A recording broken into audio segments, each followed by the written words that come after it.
और बहुत बहुत अभिनंदन करना चाहता हूं भारत की नौसेना का, आदरणीय त्रिपाठी जी का, दिनेश त्रिपाठी जी का, जिन्होंने लखनऊ की इस खूबसूरत स्थान पर इस सौर वाटिका को स्थापना करके लखनऊ के इतिहास में, उत्तर प्रदेश के इतिहास में एक नया पन्ना जोड़ने का काम किया है।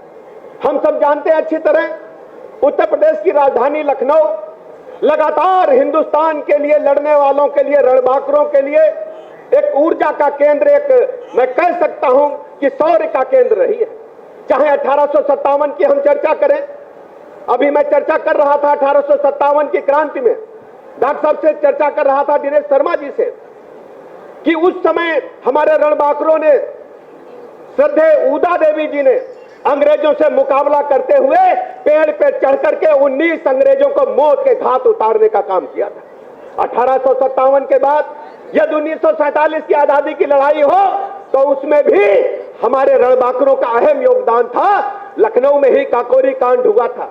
काकोरी कांड के रणबांकुरों ने, चाहे चंद्रशेखर आजाद जी हो, अशफाक उल्लाह हो, या ढेर सारे ऐसे रणबांकुरे थे जिन्होंने अंग्रेजों के छक्के छुड़ा करके भारत माता को बेड़ियों से मुक्त कराने का जो बीड़ा उठाया था, उसे अंतिम अंजाम तक पहुंचाने का काम लखनऊ में ही पूरा हुआ था।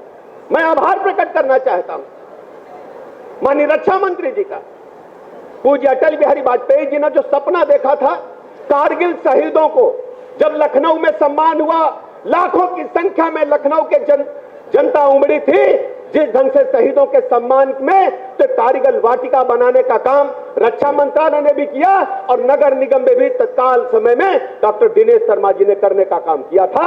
आज कारगिल शहीद, चाहे हमारे पूज्य मनोज पांडे जी हो, चाहे नवनीत राय जी हो, उनकी आत्मा स्वर्ग में बैठ करके हम सबको, जिन लोगों ने बनाया है, उनको आशीर्वाद दे रही होगी कि हमारी जो शौर्य था, हमारा बलिदान था, आज उसको जनता के समक्ष स्थापित करके तय कर दिया गया है कि लखनऊ के लोग, उत्तर प्रदेश के लोग अपने वीर सैनिकों के बलिदान को कभी भूल नहीं सकते। सच्ची श्रद्धांजलि भारत के उन योद्धाओं के प्रति है। आज इतना बड़ा शौर्य वाटिका स्थापित करके जिन लोगों ने हंसते हंसते फांसी के फंदे को चूमा, जिन लोगों ने भारत के लिए लड़ते लड़ते अपने प्राणों की आहुति देने का काम किया, मैं बहुत बहुत अभिनंदन करता हूं, बधाइयां देता हूं। और माननीय रक्षा मंत्री जी ने, माननीय मुख्यमंत्री जी ने लखनऊ को सब कुछ देने का काम किया है।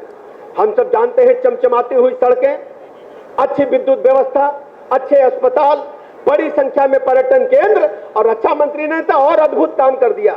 सुबह सुबह जब हम 5 बजे निकलते हैं घरों से, तो रक्षा मंत्री जी का जो बनाया हुआ ओपन जिम है, जब हम पार्कों में देखते हैं कि हमारे नौजवान, बुजुर्ग, माताएं, बहनें बड़ी संख्या में कसरत करते हुए दिखते हैं, ये फिट इंडिया का नारा मजबूत करने के लिए रक्षा मंत्री जी ने सबको शारीरिक रूप से, मानसिक रूप से बलवान कराने का जो एक पुनीत कार्य किया है, मैं रक्षा मंत्री जी का बहुत बहुत अभिनंदन करता हूं, बधाइयां देता हूं। अभी ढेर सारे काम बाकी हैं।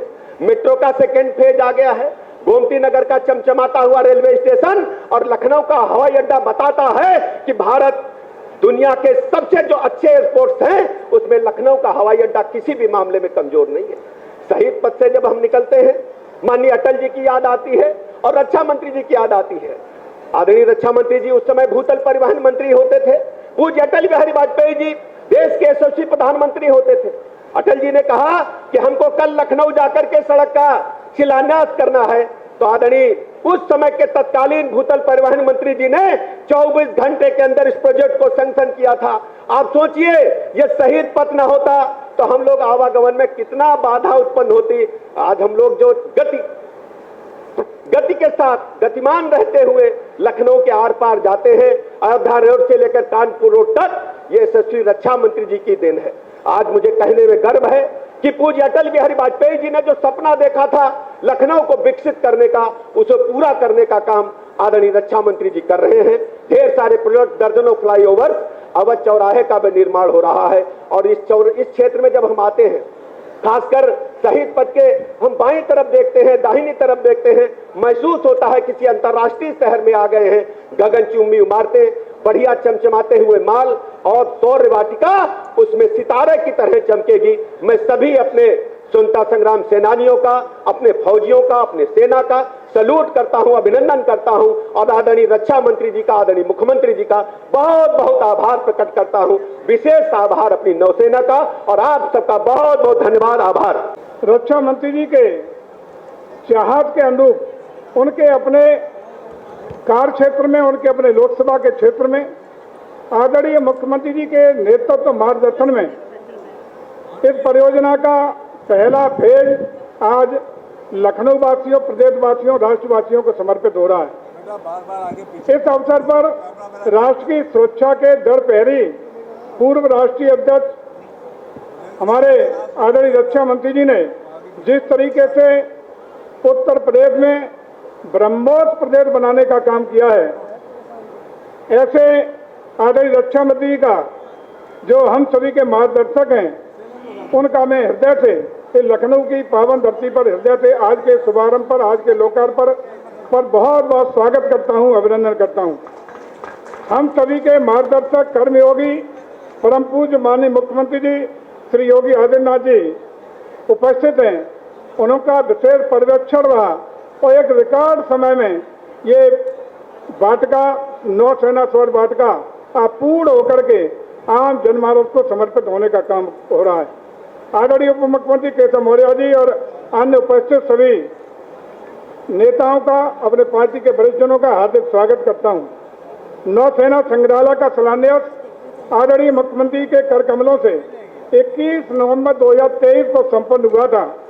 नौसेना सौर संग्रहालय का कार्य पर्यटन विभाग द्वारा 3 चरण में किया जा रहा है। प्रोजेक्ट की कुल लागत लगभग 70 करोड़ रुपए है, जिसके प्रथम चरण के रूप में नौसेना सौर वाटिका की लागत 19 करोड़ 1 लाख से तैयार 2.132 एकड़ क्षेत्रफल में लगे रक्षा एवं प्रतिरक्षा के मूल 19 कंपोनेंट के साथ आज इसका उद्घाटन आपके सामने प्रस्तुत हो रहा है। नौसेना सौर वाटिका एक पार्क नहीं, बल्कि हमारी सेना के बहादुर सेनानियों को सच्ची श्रद्धांजलि देने का प्रयास है। भारतीय नौसेना युद्धपोत INS गोमती, सौभाग्य है कि गोमती नदी के किनारे लगाया और INS जो युद्धपोत है इसका नाम भी INS गोमती है, जो 28 मई 2022 को डिकमीशन्ड होकर के राष्ट्र की 34 वर्षों तक सेवा देने के बाद हमारे गोमती नदी के तट पर अपनी रक्षा प्रणाली के मूल 19 कंपोनेंट के साथ स्थापित हुआ है।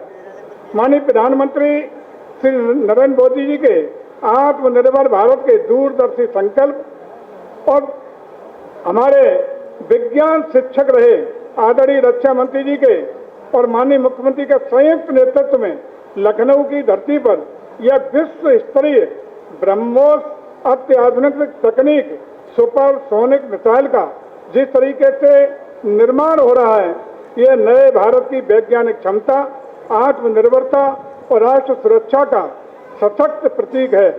माननीय मुख्यमंत्री के मार्गदर्शन में भारतीय नौसेना का गौरवशाली युद्धपोत INS गोमती आज पर्यटन विभाग और नौसेना के संयुक्त सहयोग से लखनऊ की जीवनदायिनी गोमती तट पर भव्यता के साथ नई पहचान रूप ले रहा है। विरासत भी और विकास भी की भावना से प्रेरित निर्मित नौसेना सौर वाटिका उत्तर भारत की प्रथम समुद्री विरासत का संग्रहालय के रूप में आपको इंट्रोड्यूस हो रहा है। यह परिसर न सिर्फ भारतीय नौसेना के अदम्य साहस, सौर स्वदेशी तकनीक और क्षमता को परिचय कराएगा, बल्कि युवा पीढ़ी को प्रेरणा देगा कि हमारी नौसेना किस प्रकार समुद्री सीमाओं पर राष्ट्र की सुरक्षा में समर्पित भाव से काम कर रही है।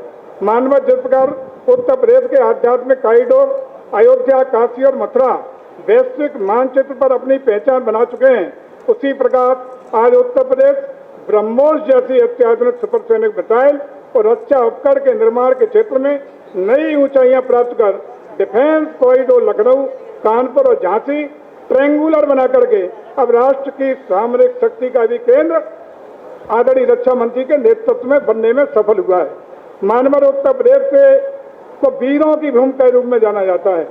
हमारे प्रदेश की सीमाएं समुद्री तट पर नहीं है, यह पूर्णतः लैंडलॉक प्रदेश है, इसके बावजूद सर्वाधिक युवा उत्तर प्रदेश से देश की सेवा के लिए सेना में भर्ती होने का गौरव प्राप्त है।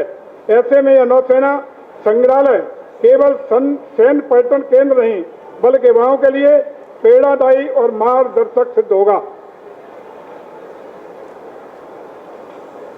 आदरणीय रक्षा मंत्री जी, वर्तमान वैश्विक संकट के इस कठिन दौर में आपके कुशल नेतृत्व में भारतीय नौसेना ने होर्मुज क्षेत्र से भारतीय जल मालवाहक जहाजों, तेल और एलपीजी टैंकरों की सुरक्षित आवाजाही सुनिश्चित की है। आज आत्मनिर्भर भारत और मेक इन इंडिया के संकल्प के साथ भारत रक्षा उपकरणों का आयातक नहीं बल्कि अनेकों देशों को रक्षा उत्पाद उपकरणों का निर्यात करने वाला पहला राष्ट्र बनकर के आपके नेतृत्व में सफल हुआ है। अंत में आदरणीय रक्षा मंत्री जी एवं आदरणीय मुख्यमंत्री से मेरा विनम्र अनुरोध है कि नौसेना संग्रहालय सैन्य पर्यटन को वैश्विक पहचान दिलाने हेतु अपना सतत मार्गदर्शन एवं सहयोग प्रदान करते रहेंगे, ऐसा मेरा भरोसा है। ऐतिहासिक आयोजन से जुड़े आप सभी प्रशासनिक नौसेना के अधिकारियों, सहयोगी संस्थाओं और आप सब लोगों को, मंचा के सामने बैठे लोगों को इस शुभ अवसर पर बहुत बहुत बधाई और शुभकामनाएं देते हुए अपनी बात को देता हूं विराम। जय जय श्री राम। भारत भारत माता की वंदे वंदे। जय जय भोले बाबा की जय।